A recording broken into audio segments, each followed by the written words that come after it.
AstraZeneca retira su vacuna contra el COVID en todo el mundo por baja demanda, afirma la farmacéutica, pero también nos dice que es que la vacuna ya no se fabrica, no se suministra y su uso sobre todo ya no está autorizado, principalmente en Inglaterra y en varias partes de Europa. Para entrar en detalle sobre este tema, saludamos vía Zoom a Gabriel Mesa Nichols. Él es médico patólogo, exgerente de EPS Sura y quien estuvo muy al tanto de todos los temas en la pandemia del COVID-19. De hecho, nos dio mucha pedagogía, estuvimos muy de la mano con Gabriel y sobre todo teníamos tranquilidad en esos momentos duros del 2020 y por eso hoy lo llamamos para que en 2024, cuando sale esta noticia de AstraZeneca, nos diga, Gabriel, ¿es así? ¿Cree que es evidentemente porque ya no se suministra, porque es una decisión netamente comercial y administrativa el sacarla del mercado? Gabriel, buenos días. Muy buenos días, Marcela, y a todos los que nos están viendo en este momento. Pues realmente a mí me parece bastante lógico y yo te hago una pregunta muy simple. ¿Cuánta gente conoces tú que se haya vacunado de COVID en los últimos 6 meses? Yo no conozco a nadie. Entonces realmente pues yo pensaba esta mañana preparando esta conversación que si uno hace 100 empanadas y no vende ninguna, pues al otro día hace otra vez 100 empanadas y no vende ninguna, pues al tercer día dice, pues voy a dejar de hacer empanadas. Y más o menos yo siento que eso es lo que ha pasado. Se ha dicho pues que que la decisión es por complicaciones, pero esas complicaciones se sabían desde el 21, pero eso podemos hablar más adelante. Pero entonces lo hace, en este caso AstraZeneca, en ese orden de ideas, ¿no debería estar entonces todas las otras farmacéuticas pronunciándose sobre lo mismo? Porque el caso de las empanadas, como ejemplo, aplica para las otras. Nadie se está poniendo ni AstraZeneca, ni Pfizer, ni Moderna. Yo pienso que irá pasando, que finalmente la vacuna de COVID se volverá pues digamos un mercado de nicho muy específico para algunos que quieran estar ahí, pero creo que irá pasando, que se irán retirando poco a poco, porque finalmente pues pasamos de que se vacunaran miles de millones de personas a que realmente hoy se vacunan muy poquitas personas. Entonces, indudablemente, Marcela, creo que ese será el camino que pasará también en el corto plazo. Gabriel, buenos días. ¿Es posible que de hecho ya las otras farmacéuticas estén empezando a retirar la vacuna, pero no han hecho tanta... no le han hecho tanta difusión sí, como hizo AstraZeneca, de pronto pues también asociado con los rumores de los fallos que ha tenido la vacuna? Yo pienso que eso también es muy posible. Creo que realmente el comunicado pues generó esas alertas, pero como decía, desde el 2021 se sabían, digamos, esos efectos de posibles trombosis en ciertos grupos de pacientes muy específicos. De hecho, la agencia europea en ese momento lo suspendió, lo revisó, dijo, es mayor el beneficio que tiene la vacuna que el riesgo. Es un riesgo que inclusive, que también es importante, es en los primeros 15 días, después quizás hasta 3 meses, pero que no es un riesgo de largo plazo. No es que ve, yo me puse la vacuna en el 2021, entonces ¿será que esté en el mismo riesgo? Y yo creo que realmente hasta donde se sabe ese riesgo es un riesgo temporal, unas condiciones específicas en ciertos grupos de pacientes que realmente, por ejemplo, mujeres embarazadas y mayores se restringió en ese momento y que hoy pues yo pensaría que no tiene mayores consecuencias. Bueno, ahí respondió parte de la pregunta que le traía y es pensando en nuestros televidentes, muchos se han cuestionado, preocupados con lo que podría pasar. Dicen, a mí me aplicaron esa vacuna, ¿qué puede pasar? ¿Mi cuerpo va a tener alguna reacción? ¿Qué le podemos decir a sus televidentes que están angustiados porque les aplicaron la vacuna de AstraZeneca? Yo entre las 3 vacunas que me puse una AstraZeneca, no estoy preocupado en lo más mínimo. Pues no se me había ni pasado por la cabeza cuando vi la noticia.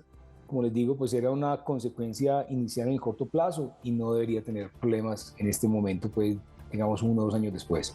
Gabriel, con el tema de vacunas hay algo que también yo pues me preguntaba y me inquieta. Cuando salen las vacunas, todas sobre otras enfermedades, y nacen los niños, a muchos les ponen varicela, viruela, polio.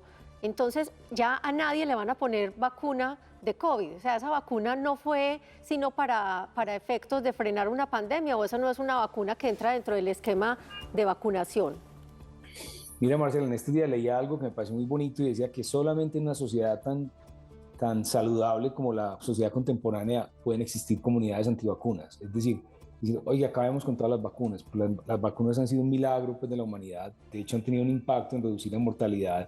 Pues simplemente pensemos en la polio en 1955. Cada cada verano llegaba a Estados Unidos y se infectaban pues una cantidad de niños, se moría la tercera parte, la otra tercera parte quedaba con secuelas. Entonces son milagros que hemos ido desarrollando. Yo lo que creo que irá terminando pasando quizás sea que la cepa de COVID entre, por ejemplo, dentro de la vacuna de influenza, que se pone periódicamente a medida que va migrando y a medida que va cambiando con el tiempo, y que entre pues como una vacuna más dentro de un programa, porque ya hoy sabemos que igual, de hecho, como ya la mayoría de la gente está vacunada, el COVID es más leve, ya realmente que alguien se muera por COVID es muy poco probable, pero realmente, digamos, sigue siendo una enfermedad que apareció, que no existía y que seguramente entrará en un esquema mixto de vacunación. Ayer hablábamos sobre long COVID, que de pronto es otro tema que también está mucho sobre la mesa, y para explicar un poco, cuando se habla de long COVID es que la gente tiene un COVID prolongado, un COVID que se sigue presentando incluso en muchas de las personas que ya tuvieron una o en 2 ocasiones COVID. ¿Ese caso existe o es una forma en que los médicos dicen, bueno, usted es como si tuviera un rezago, para decirlo en otras palabras, un rezago de COVID, pero eso es sencillamente una gripa fuerte, cuídesela bien? ¿O existe realmente ese término de long COVID en el área de la medicina?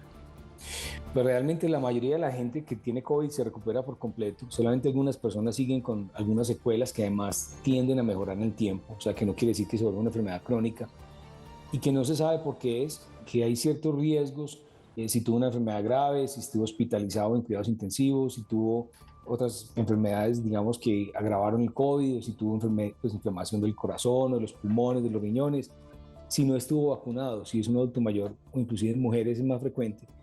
Pero realmente se sabe que la mayoría de las veces se mejora, que si hay unos síntomas que son muy inespecíficos, dolor articular, inclusive daño de estómago, otras cosas, y que no se sabe ni siquiera por qué, o sea, todavía estamos aprendiendo, que parece ser una reacción autoinmune o pareciera que se reactivan unas partículas ahí que como que alertan el cuerpo, pero la gran mayoría de las personas mejoran el tiempo.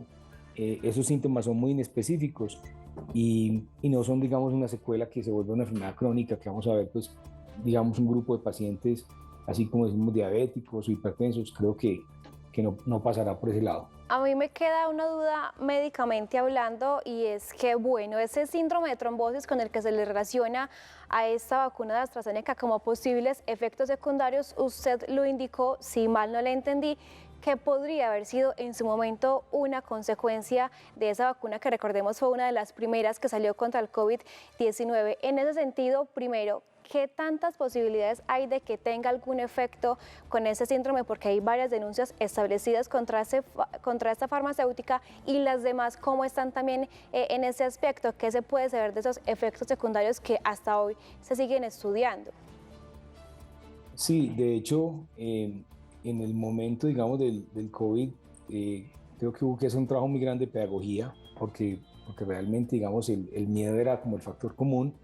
Y como digo, pues en 2021, en marzo, se suspendió temporalmente porque había varios casos de eventos trombóticos en algunos países, incluyendo pues España, el Reino Unido. Y luego, en abril del 2021, o sea, un mes después, la EMA, que es la Agencia Europea de Medicamentos, reconoció que había un posible vínculo, pero dijo que era raro e inusual y que era mayor digamos, beneficio que se tenía de no suspender la vacunación. Y ahí fue donde se restringió algunas poblaciones. Entonces, como decía, no es una secuela de por vida. Creo que suspenderlo en este momento, inclusive una vacuna que pudo haber causado ese tipo de complicaciones de manera rara, pues creo que a la gente le debe dar simplemente la tranquilidad de decir, ve, las que hay ya son menos, son para temas específicos, personas que necesitan una vacunación porque tienen otras enfermedades, pero creo que nos debería dar antes más tranquilidad, decir que se hizo lo que había que hacer y que vamos por buen camino. Nos atendió a esta hora Gabriel Mesa Nichols, él es médico patólogo, exgerente de EPS Sura, toda una autoridad en el tema del COVID-19 en la región y en el país. Lo sacamos de una reunioncita que sabíamos que tenía hasta ahora en Bogotá, pero le agradecemos enormemente porque los que estamos en este sofá, 3 de 4 tenemos AstraZeneca dentro de nuestro cuerpo, además del mismo Gabriel. Así que nos vamos tranquilos para adelante. Gracias a Dios tuvimos la vacuna y nos alivió tantas dudas. Gabriel, muchas gracias. Un feliz día. Ya somos 4 de 5. Muy bien, muchas gracias. Feliz día. Que estén muy bien. Hasta luego.